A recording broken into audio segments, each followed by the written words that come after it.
Most brands try to scale Google Ads before the foundation is solid. It's like building a house on quicksand. You might see short-term growth, but it's completely unsustainable. You know what? Let me be honest with you. Last week I was up to 2 a.m. auditing an account that was burning money, and I realized they had made the same exact mistakes I'm about to show you how to avoid. I'm Andrey with Advertisers Marketing, and after 8 years managing over 50 e-commerce Google Ads accounts, I've seen the same critical mistakes over and over and over again. Today I'm going to walk you through my 3-phase framework that has generated results like 82% revenue growth with 50% budget reduction in 6 months for one client and similar results for dozens of others.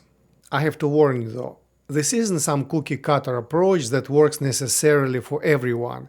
It's a systematic framework that I've refined over nearly a decade of managing accounts, and it works because it builds properly from the ground up. Here's what we're going to cover: why most scaling attempts fail catastrophically, and then the exact 3-phase process I use to scale campaigns sustainably without destroying profitability.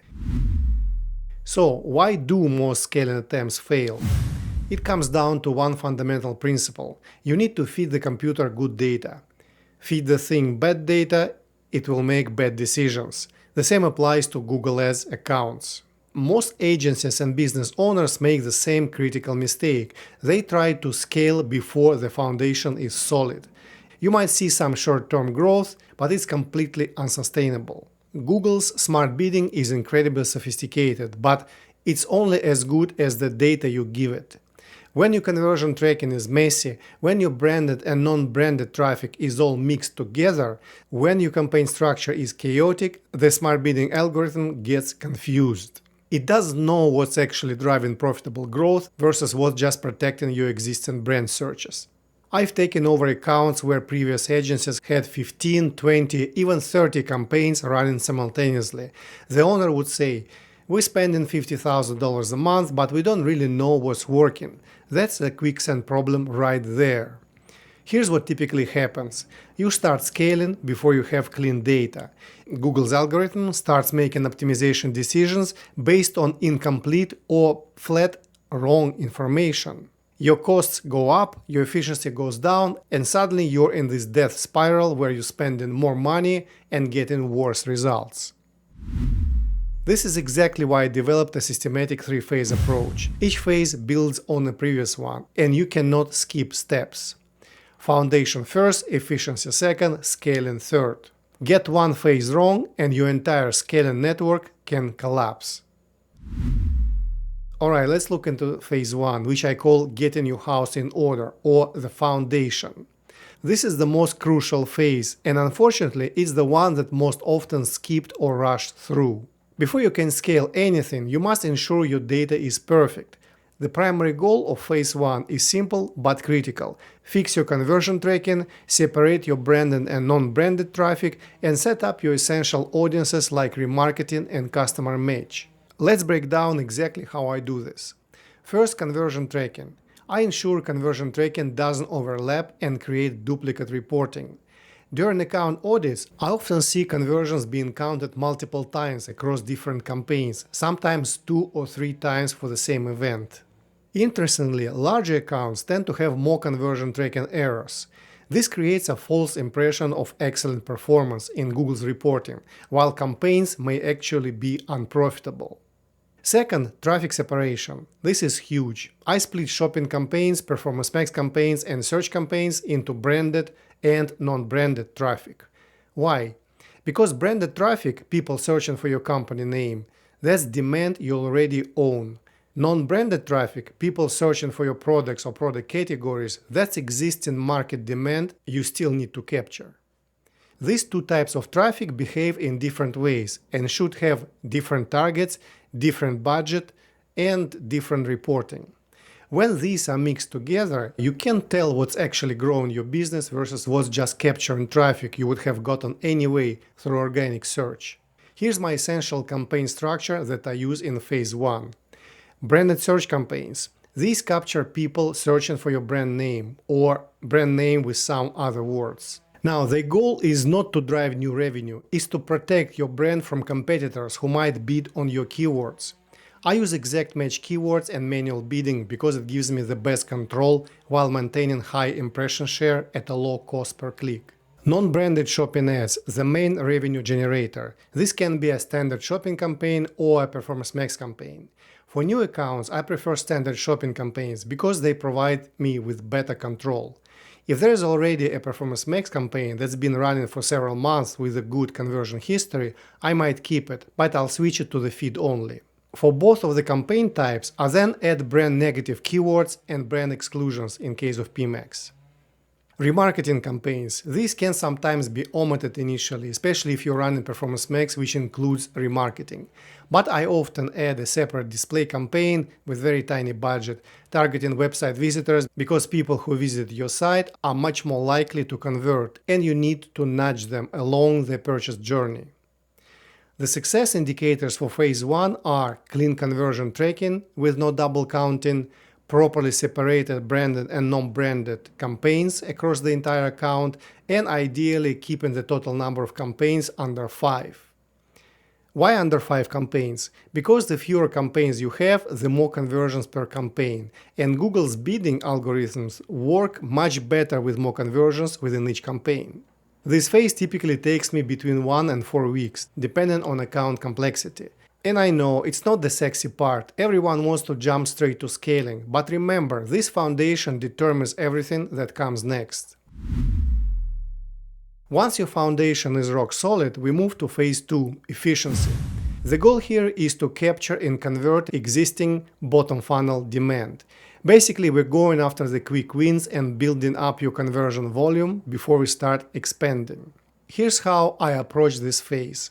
First, I focus on best sellers and high-margin SKUs. This isn't the time to experiment with your entire product catalog.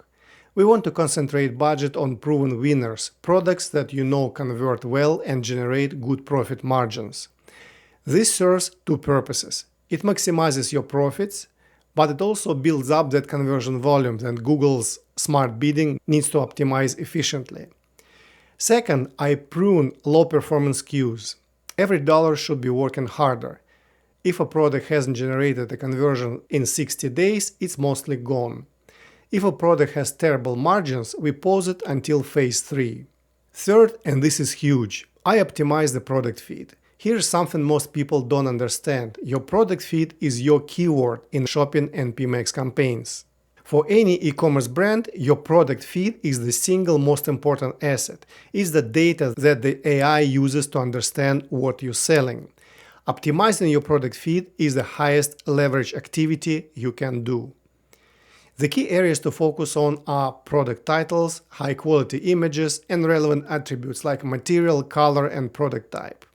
Now, product descriptions have to be there, but they don't really matter much. I don't even include them in this list. When your product titles are optimized for search term people actually use, when your images are high quality and compelling, when your attributes clearly tell people exactly what you're selling, Google rewards you with better ad positions and lower costs. Fourth, I keep the same minimal campaign structure from phase 1. Remember, we want to accumulate as many conversions as possible into each campaign so the algorithms can optimize effectively. The success indicators for phase 2 are at least 50 monthly conversions per campaign, desirable ROAS for your business model, and most importantly, a profitable marketing efficiency ratio. Marketing efficiency ratio is your total store revenue divided by your PPC cost. This tells you how much total business your ads are generating, not just direct attributable sales. The key is proving that your system works and building that conversion volume before we add complexity. I typically stabilize the account and complete this phase within 1 to 2 months. Now we get to phase 3, strategic scaling. This is where accounts whose goal is genuine revenue growth, not just high efficiency with limited spend, can really take off.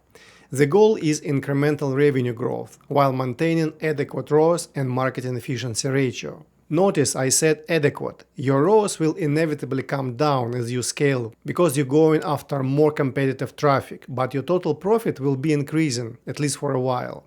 The key is finding the optimal balance where you can scale continuously while maintaining profitability. I use 3 ways to scale, and you should focus on one at a time. Gradual budget increases. This is about giving Google more budget to work with on your proven campaigns, especially shopping campaigns. This isn't about throwing money at a problem randomly. It's controlled, data-driven expansion. I typically increase budget by 10–20% per week on campaigns that are performing well, monitoring performance closely at each step. If a campaign is hitting its daily budget consistently and maintaining good efficiency, that's your signal to increase the budget. Lowering ROAS targets.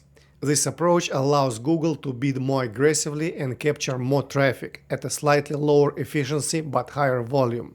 If you're currently targeting 4x ROAS, for example, you might lower it to 3.8, then 3.6 over several weeks. Each step down should be small enough, and you monitoring performance closely. Your cost per conversion will go up slightly, but your total conversions and revenue should increase significantly. Expanding SKUs and product categories. This method focuses on adding new products to campaigns that are already performing well. We're not guessing here. We're using actual performance data to guide expansion decisions. You take the product categories and individual SKUs that performed well in phase 2 and gradually expand them in your shopping campaigns. Start with your second best performance, then third best, and so on. Into my campaign structure, I introduce non-branded search campaigns, but only after shopping and PMAX growth opportunities are exhausted. When additional budget no longer generates new revenue or does so with significantly reduced efficiency. Once the core campaigns are performing well, I might branch out into other areas of Google Ads, YouTube ads, display campaigns, and demand gen campaigns, but only after foundation is rock solid.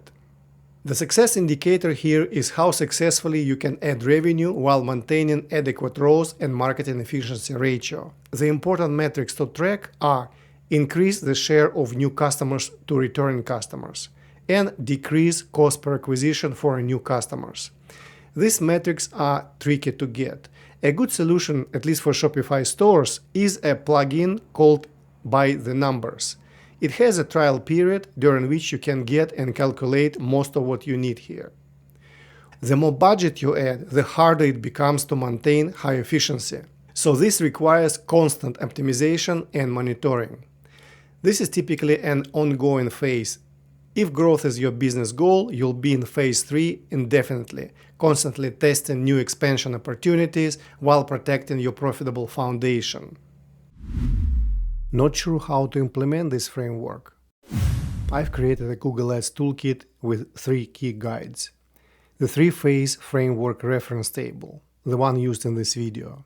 Campaign type selection guide, shows exactly which campaigns to use in each phase.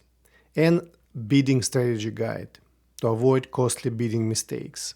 These guides form the complete implementation roadmap. Get them free via the link in the description. They'll save you hours of trial and error. This framework has helped most of my clients achieve sustainable growth over the long term. The key is patience and systematic execution. Here's my challenge for you. Look at your account. Where are you in the phases and what's holding back your Google Ads growth? Drop a comment below and let me know. I read every single comment and I'd love to help you work through whatever roadblocks you're hitting. If you found this framework useful, hit that like button and subscribe for more Google Ads strategies. I share everything I learned from managing these 50+ e-commerce accounts. Thanks for watching and I'll see you in the next video.